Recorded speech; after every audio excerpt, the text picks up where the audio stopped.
Without regard to any alternative strategic plans his leaders might have had, MacArthur proclaimed to the waiting journalists, "I came through, and I shall return."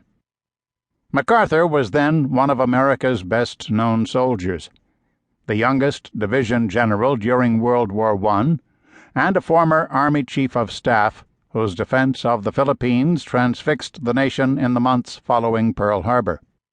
Though he was extolled then as a great hero, many would later raise questions about his performance in the Philippines. Historians now shake their heads over some of MacArthur's actions.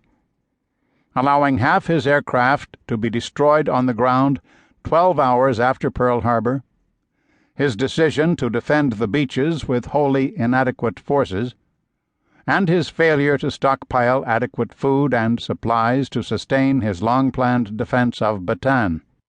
Further, leaving his relatively secure headquarters on Corregidor only once to visit his troops fighting on Bataan, he earned the derisive nickname Dugout Doug from the fighting men.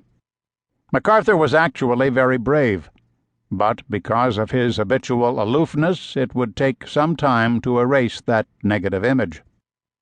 Almost immediately, MacArthur was nominated and quickly accepted by the American and Australian leaderships for the position of Supreme Commander in the Southwest Pacific area. At that time, the American High Command was considering the thorny question of who would command in the Pacific. Both the Army and Navy favored unity of command, but could not agree who the commander should be.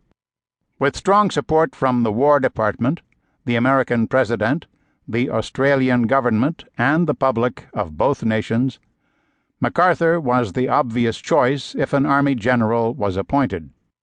But the Navy could not accept subordination to an Army commander who might not fully appreciate its methods and doctrines.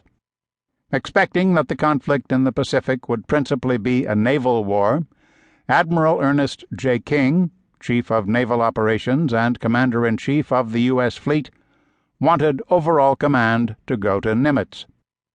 The compromise that emerged on 30 March divided the Pacific between MacArthur and Nimitz. As Supreme Commander of the Southwest Pacific area, MacArthur's command included Australia, the Philippines, New Guinea, the Solomons, the Bismarck Archipelago, and most of the Netherlands Indies. Those boundaries would be slightly altered to assign Guadalcanal and nearby positions to Nimitz, whose Pacific Ocean area domain essentially embraced the rest of the Pacific. Further, Nimitz retained command of the Pacific Fleet wherever it might operate. In marked contrast to MacArthur's vast area of responsibility were the slender resources then available to him.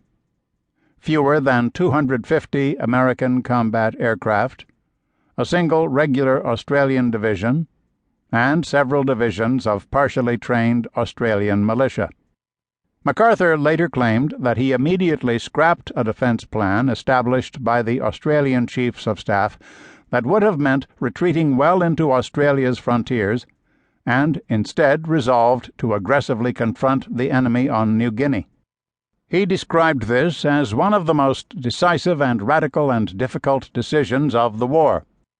But the Australian leadership countered that no fundamental changes were in fact made at that time, and that the strategy was only revised later with the arrival of reinforcements from the Middle East and the United States.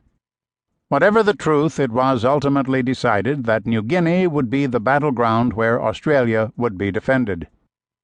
Because they were fighting from Australia with primary dependence on Australian troops, command of ground forces logically went to an Australian. General Sir Thomas A. Blamey, who had led Australian forces in the Middle East, was appointed Commander-in-Chief of the Australian Army and Commander of Allied Land Forces. MacArthur inherited Lieutenant General George H. Brett as his Air Force commander, and Vice Admiral Herbert F. Leary as head of his small naval force. As for the staff positions, American Army Chief of Staff General George C. Marshall wanted MacArthur to